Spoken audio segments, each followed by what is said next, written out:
सभी साथियों को जय किसान। साथियों, वैसे तो रविवार के दिन जो है मंडियां बंद होती हैं और आज 13 तारीख थी, 13 फरवरी थी। लेकिन फिर भी आज कुछ मुद्दों पे चर्चा करनी थी। हालांकि मैंने कल भी बताया था कि कल अपने जो है चर्चा करेंगे, क्योंकि सरकार की तरफ से नई सरसों को लेके एक कुछ कदम उठाए गए हैं, उनके बारे में चर्चा करेंगे। और कल मंडियों के भावों का रुझान कैसा रह सकता है उसके ऊपर जो है अपने चर्चा करेंगे। तो और साथी जुड़ जाएं। आप सब लोग वीडियो को बहुत शेयर करते हो, उसके लिए आप सबका बहुत बहुत धन्यवाद। मैंने कल भी बताया था कि जो साथी शेयर करते हैं उनका सिंबल उनके नाम के आगे आ जाता है, तो लगभग पता चल जाता है। आप सब साथियों का बहुत बहुत धन्यवाद। आप सब लोग काफ़ी शेयर करते हो वीडियो को, अब भी आगे बढ़ा दें ताकि और साथी जुड़ जाएं। फिर जो है अपने अपनी बातचीत जो है चालू करेंगे। साथियों, सभी को जय किसान। जितने भी साथी जुड़े हो सबको जय किसान जी। जितने भी भाई जुड़े हो सबको जय किसान। और साथी जुड़ जाएं, लगभग 100 सवा 100 साथी जुड़ जाएं, फिर अपने जो है बातचीत चालू करेंगे सरसों के ऊपर। और थोड़ी चर्चा ग्वार के ऊपर, नरमे के ऊपर भी अपने थोड़ी चर्चा करेंगे कि कल इनके भाव जो है वो कैसे रह सकते हैं। लगभग 100 साथी जुड़ने वाले हैं। वीडियो को आगे बढ़ाने साथियों, और साथी जुड़ जाएं। आप सब लोग जितने भी भाई वीडियो को शेयर करते हो उनका बहुत बहुत धन्यवाद। यूट्यूब चैनल किसान राजा हेर के ऊपर भी आपकी संख्या लगातार बढ़ रही है, क्योंकि दिन में अपने फसलों के भाव की चर्चा ज़्यादातर वहीं करते हैं, पोस्ट वहीं डालते हैं। तो उसके लिए भी आप सबका बहुत बहुत धन्यवाद जी। लगभग 100 लोग जुड़ चुके हैं। देखिए, नई सरसों के ऊपर सरकार ने शिकंजे जो है कसने चालू कर दिए हैं। एक आज से कुछ दिन पहले खबर आई थी कि आयात शुल्क, और एक एक पहले खबर आई थी कि स्टॉक लिमिट जो थी सरकार ने वो अभी जो खत्म होने वाली थी उसको बढ़ा दिया है 4-5 महीने के लिए आगे, 3-4 महीने के लिए आगे। एक तो वो खबर थी। एक आयात शुल्क जो है 31 मार्च से लेके 30 सितंबर तक सरकार ने 30 सितंबर 2022 तक जो है उसको भी बढ़ाया है। एक उसकी भी चर्चा करेंगे। दूसरा, एक सरसों के ऊपर पाम ऑयल के ऊपर जो ड्यूटी लगती थी, आयात पर ड्यूटी लगती थी, उसके एक टैक्स लगता था लगभग 7.5%, उसको भी 2% से 2.5% घटा के सरकार ने 5% कर दिया है। तो ये सरकार ने एक बड़े फैसले लिए हैं पिछले 2-3 दिनों में, तो उसका नुकसान डेफिनेटली सरसों के अंदर आपको देखने को मिलेगा। वीडियो को आगे बढ़ाने साथियों, वीडियो काफ़ी जानकारी वाला होगा आज, क्योंकि काफ़ी साथी, लगभग साथियों ने इस बार सरसों की बिजाई की है और हर एक साथी तक ये खबर पहुंच जाए।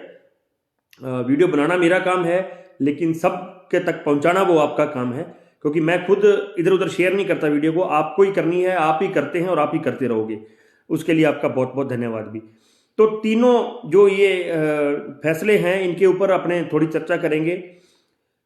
इस साल सरसों कितनी है, पिछले पिछले साल कितनी है, क्योंकि गांव में हम लोग गांव में रहने वाले लोग हैं, तो गांव के अंदर एक अलग अलग विचारधारा चलती है। क्योंकि अभी इलेक्शन का समय चल रहा है, तो मैं भी गांव के अंदर जाता रहता हूं, तो बड़े बुजुर्गों की और जो नौजवान साथी हैं सबकी बात सुनते हैं।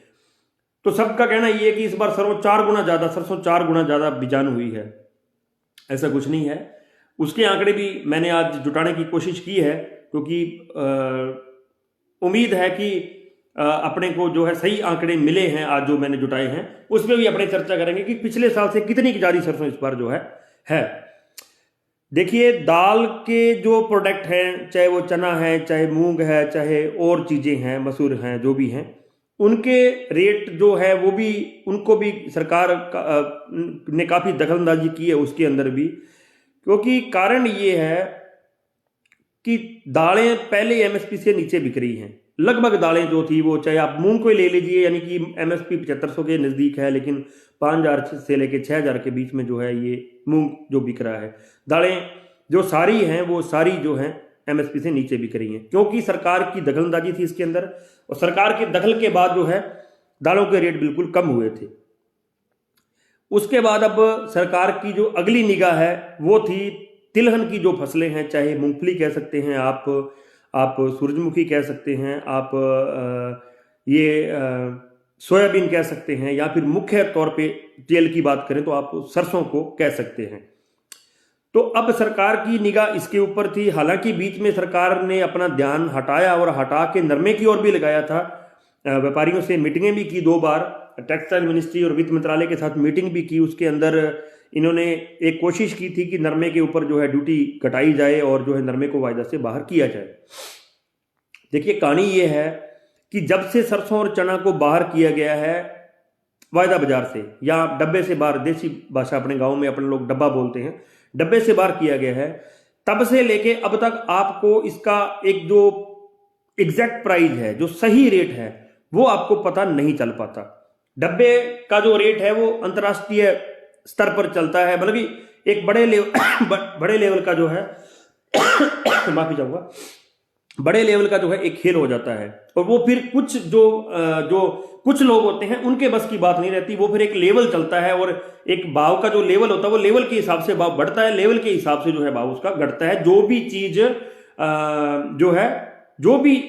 चीज वायदा के अंदर है तो उसको कुछ लोग मिलके, जैसे सरसों के अंदर क्या किया जा रहा है, अब यही किया जा रहा है, पुरानी सरसों की बात कर रहा हूं, कि कुछ लोग मिलके इस गेम को चला रहे हैं। ग्वार के अंदर क्या किया जा रहा है, यही किया जा रहा है कि कुछ लोग मिलके जो है इसको चला रहे हैं। तो सरसों के अंदर भी अब यही हो रहा है, ग्वार के अंदर भी यही हो रहा है, चने के अंदर भी यही हो रहा है। तो अगर वायदा से बाहर नहीं किया होता सरसों को तो आज सरसों के भाव कुछ और होते, इस बात में कोई भी दो राय नहीं है। और ये बात आजकल हर एक किसान का बेटा फोन चलाता है। वो अलग बात है कि हर एक किसान का बेटा फोन का यूज सही नहीं करता है। अगर वो यूज सही तरीके से करे तो शायद किसानी का लेवल जो आज है यहां है, इससे कहीं और बेहतर हो सकता है। वो खैर एक अलग टॉपिक है, कभी फिर चर्चा करेंगे उसके ऊपर।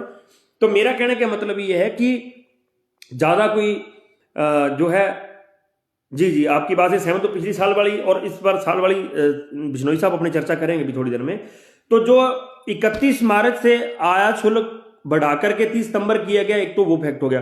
दूसरा, जो पाम ऑयल के ऊपर 60.5% से सरकार ने टैक्स घटा करके 5% किया है, उसका फर्क भी सरसों के ऊपर पड़ेगा।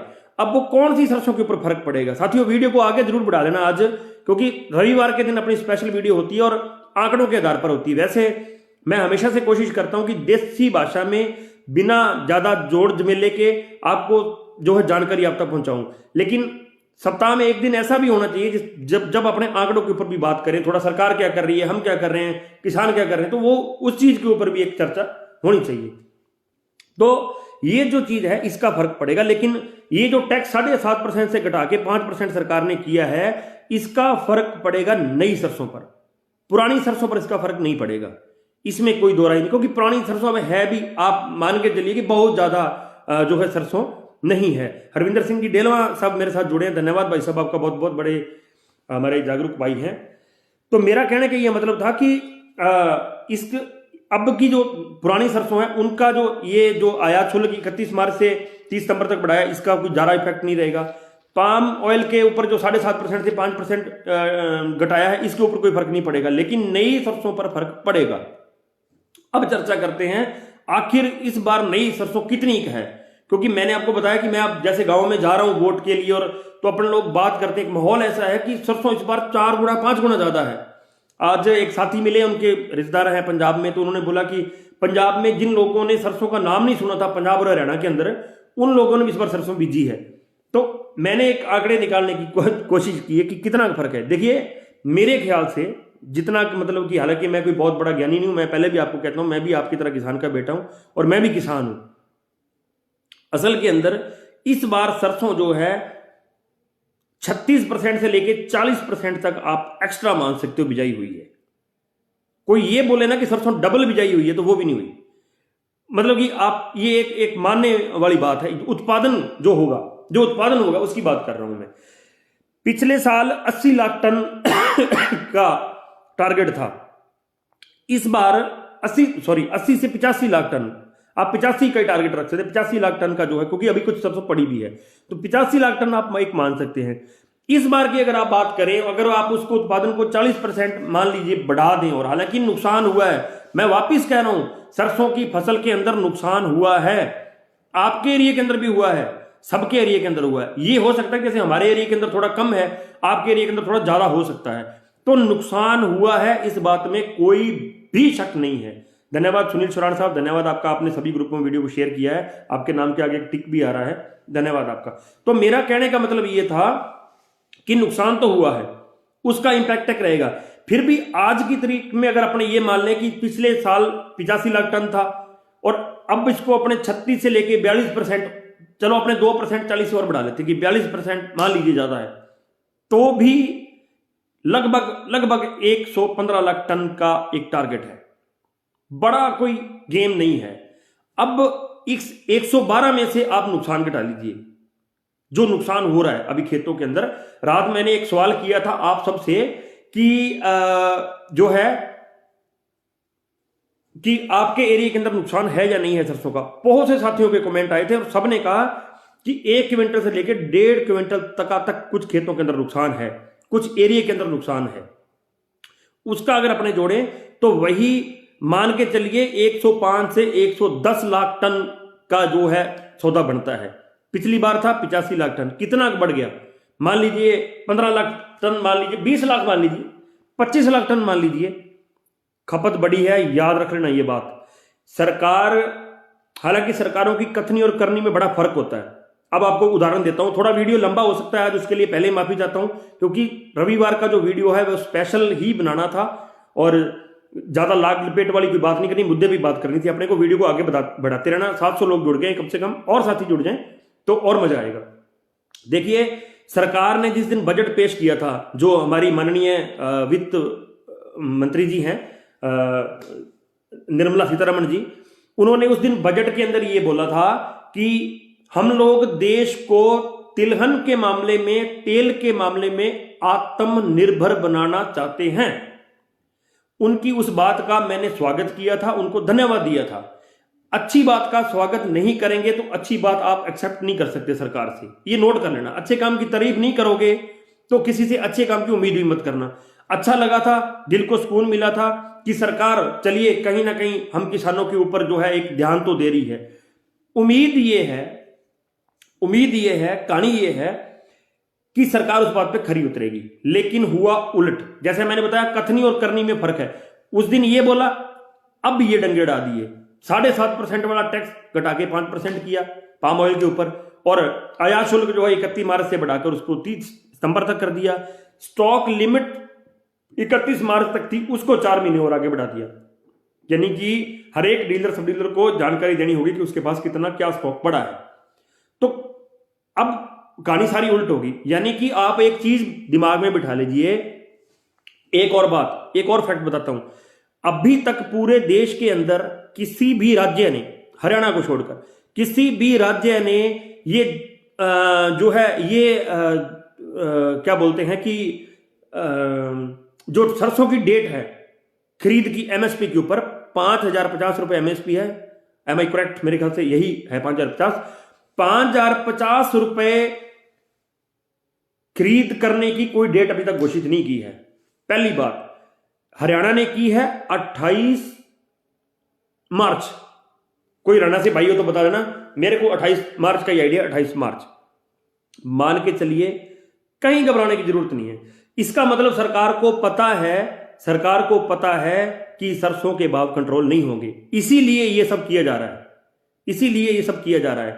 एक बात और, एक चीज और, सरकार को यह भी पता चल गया कि अब किसान फसल रोकनी सीख गया है।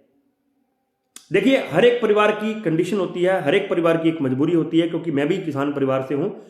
काफी कुछ रहता है, चीजें चलती हैं परिवारों के अंदर, मजबूरी होती है। किसी ने सेठ के पैसे देने होते हैं, किसी ने अगली फसल के लिए डीजल, बीज, खाद लेके आना होता है, तो हम लोग फसल बेचते हैं। नरमे के अंदर लोगों ने सब्र दिखाया, किसानों ने सब्र दिखाया, सरसों के अंदर किसानों ने सब्र दिखाया, और गवार के अंदर भी किसान लोग जो है, जी धन्यवाद नरेंद्र सारण साहब, आपने कंफर्म किया कि 28 मार्च है हरियाणा के अंदर। तो नरमे के अंदर भी सब्र दिखाया, ग्वार के अंदर सब्र दिखाया, तो आपको भाव मिले हैं। जो देखिए, भाव चलता है सप्लाई से, नोट करने वाली बात है, भाव चलता है सप्लाई से। सप्लाई होगी तो भाव चलेगा। जब किसी चीज की सप्लाई चेन रुकती है तो उसका भाव ऑटोमेटिकली बढ़ेगा, इसमें कोई शक नहीं है, ये तय बात है। इस बार सप्लाई रुकी है, नरमे की सप्लाई रुकी है, सरसों की सप्लाई रुकी है, ग्वार की तो ठप्पी है सप्लाई, आप ऐसे मान सकते हो, तो आपको भाव मिले हैं। सरकार ने वायदा से बाहर किया, सरसों को क्या हुआ, एक बार भाव गए 1200 1300 1500 टूट गए, रिकवर करके वापस वहीं आगे भाव। तो ये भी चीजें हैं, ये इन चीजों से भी फर्क पड़ा है और फर्क पड़ेगा। तो नई सरसों के साथियों के लिए मैं बता दूं, अड़ंगे सरकार अड़ा रही है, कोशिश सरकार कर रही है, हाथ पैर सरकार मारेगी कि किसानों की सरसों को 5000 तक सीमित किया जाए, लेकिन सरसों सीमित होती लग नहीं रही है भाई। उम्मीद है विकास कुमार जी कुछ कह रहे हैं, भाई क्यों मार रहे हो किसानों को। चलो आपकी सोच को भी सलाम है, खैर थैंक यू सो मच विकास जी, धन्यवाद आपका भी। तो मेरा कहने का मतलब ये था कि सरसों का जो भाव है वो कंट्रोल होना मुश्किल लग रहा है। आज की परिस्थिति ये है, ये मुझे लग रहा है कि आज की परिस्थिति ये है, घबराने की ज्यादा जरूरत नहीं है। टारगेट अपना दिया था 5500 से 6500 के बीच में, भाव नई सरसों का भी आपको 6500 के 7000 में आज मिल रहा है। कल को ज्यादा सरसों आएगी तो कितना मान लेते हो आप, ज्यादा से ज्यादा ये मान लीजिए कि 700 800 और मंदी हो जाएगी। एमएसपी से ऊपर बिकनी चाहिए, ऐसा लग रहा है। अगर एमएसपी से ऊपर नहीं बिकती होती तो सरकारें अब तक एमएसपी की जो है वो लिस्टें जारी कर देती कि सरकार इस तरीके से खरीदेगी। और हरियाणा सरकार 28 मार्च नहीं करती, इस बात में कोई शक नहीं है, फिर वो 28 फरवरी से चालू करती खरीद। लेकिन पिछली बार भी सरकार को जो है खरीदने के लिए एक दाना भी नहीं मिला था सरसों का एमएसपी के ऊपर, और इस बार सीसीआई को कॉटन खरीदने के लिए नहीं मिला। तो जरूरी एक जाहिर सी बात है कि ज्यादा कोई लंबा चौड़ा फर्क नहीं पड़ने वाला सरसों के अंदर। तो नई सरसों की ये कहानी है। पुरानी सरसों में दोबारा बता दूं, पुरानी सरसों के अंदर कोई बहुत ज्यादा जो है आपको तेजी आप देखने को साथियों नहीं मिलेगी। ये चीज आपको गौर करने वाली है।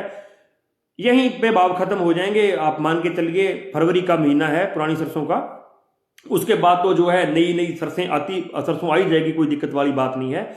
उम्मीद ये है कि नई सरसों में भाव आपको मिलते रहेंगे अच्छे लेकिन पुरानी सरसों के भाव जो है आपको ज्यादा नहीं मिलेंगे। अब कोई यही मान लीजिए जयपुर कंडीशन 42% 8000 और टूटने को 7400-7500, फिर ऊपर जाएगी तो ऊपर नहीं जा सकती। ज्यादा नहीं लग रहा कि अब जयपुर कंडीशन जो है नहीं लगता कि 8500 पहुंचेगा, मुश्किल है इसलिए जब भी आपको भाव मिले तो आप जो है साथियों सौदा अपना अपने विवेक से कर लें, अपने हिसाब से देख लें। माफी चाहूंगा, मेरी तबीयत थोड़ी आज खराब थी। थोड़ी चर्चा ग्वार के ऊपर कर लें। देखिए ग्वार के अंदर लगभग जो है 15,500 बोरी जो है आ रही है मार्केट के अंदर, ना के बराबर है जो बाजारों के अंदर आ रही है। तेजी का रुख सारे ही कह रहे हैं, कोई शक नहीं है, जिससे भी पूछ लो, बच्चे से पूछ लो, सारे करेंगे तेजी का रुख। साथियों वीडियो को आगे बढ़ा देना, आज वीडियो आंकड़ों पर आधारित है। आप सबसे मेरा निवेदन है कि आगे अब बढ़ा देना साथियों वीडियो को। कुछ साथी नेगेटिव कमेंट कर रहे हैं, कह रहे हैं किसानों को ऐसे कर रहे हो वैसे कर रहे हो, आई डोंट केयर। बातें उसी की होती हैं जिसकी कुछ बात होती है, सो अपने तो भगवान को मानने वाले आदमी है, कोई दिक्कत वाली बात नहीं। तो मेरा कहने का मतलब ये था कि ग्वार के अंदर तेजी के लिए हर एक आदमी बोल रहा है, हर एक बंदा बोल रहा है, लेकिन ग्वार के अंदर तेजी कब आएगी ये कोई भी बोलने को तैयार नहीं है, मैं भी बोलने को तैयार नहीं हूं। लग मुझे भी रहा है कि हो सकता है कि तेजी आ जाए ग्वार के अंदर, हो सकता है आपको तेजी देखने को मिले, मार्च में मिल सकती है, अप्रैल में देखने को मिल सकती है, क्योंकि सप्लाई नहीं है ग्वार की। जब सप्लाई नहीं होगी तो जब सप्लाई की चैन टूटेगी तो बढ़ेगा, इस बात में कोई शक नहीं है, लेकिन टाइम लग सकता है ग्वार के अंदर। ग्वार के साथी, मैं कई बार साथियों से बात करता हूं, फोन आता है, 5-5 साल से कुछ साथी ग्वार रख के बैठे हैं, बट फिर भी सप्लाई चैन अभी भी वीक शो नहीं कर रहे, तो उसके पीछे भी बड़ा खेला चल रहा है, इस बात में कोई शक नहीं है। टाइम लग सकता है, तेजी सभी लोग कह रहे हैं कि बन सकती है ग्वार के अंदर। अब अपने बात कर ले नरमे की, क्योंकि वीडियो काफी लंबा हो गया साथियों, आज माफी चाहूंगा आप सबसे। नरमे के अंदर कल आपको कोई बहुत ज्यादा अप डाउन देखने को नहीं मिलेगा, थोड़ा सा मुझे ये लग रहा है कि थोड़ा सा बाजार सुस्त रह सकता है कल, क्योंकि शनिवार को भी सुस्ती में बंद हुआ था बाजार। 11,000 के लेवल हम लोग जो है देख चुके हैं, 11,111 का लेवल हम लोग ने पदमपुर मंडी में देखा है, लेवल ही है, कोई ज्यादा माल नहीं आया था उस दिन, फिर भी एक लेवल तो बन गया, तो उससे ऊपर तो कल बाजार जाता हुआ नजर नहीं आ रहा है। बाकी जो भी जानकारी होगी यूट्यूब चैनल किसान राजा हेयर, वहां आप सारे साथी जुड़ जाना, सुबह 9 से 9:30 बजे अपडेट आपको दे दी जाएगी, जो भी अपडेट कल की होगी साथियों। तो मेरा पुनः आपसे निवेदन है कि कल 9 से 9:30 बजे जरूर यूट्यूब चैनल के ऊपर आप जुड़ना। नरमे के अंदर कोई बड़ा तेजी, कल मंदी आपको देखने को नहीं मिलेगी, भाव जो है लगभग स्टेबल से ही भाव है, कोई ज्यादा दिक्कत वाली बात नहीं है। मूंगफली के भाव के अंदर भी कल कोई बहुत बड़ी तेजी आपको देखने को नहीं मिलेगी। सोयाबीन के अंदर थोड़ा बहुत फंडामेंटल मजबूत है, हो सकता है कि थोड़ा बहुत उठक पटक हो जाए, ऐसा लग रहा है मेरे को सोयाबीन के अंदर। मूंगफली का मैंने आपको बता ही दिया साथियों। जैसे ही कल जो है भाव मिलेंगे, पहले 9 से 9:30 बजे यूट्यूब चैनल किसान राजा हेयर के ऊपर, उसके बाद रात को 8:30 बजे यहीं आपके साथ रूबरू होंगे साथियों। वीडियो को आगे जरूर बढ़ा देना ताकि सभी साथियों तक पहुंच जाए। किसान एकता जिंदाबाद।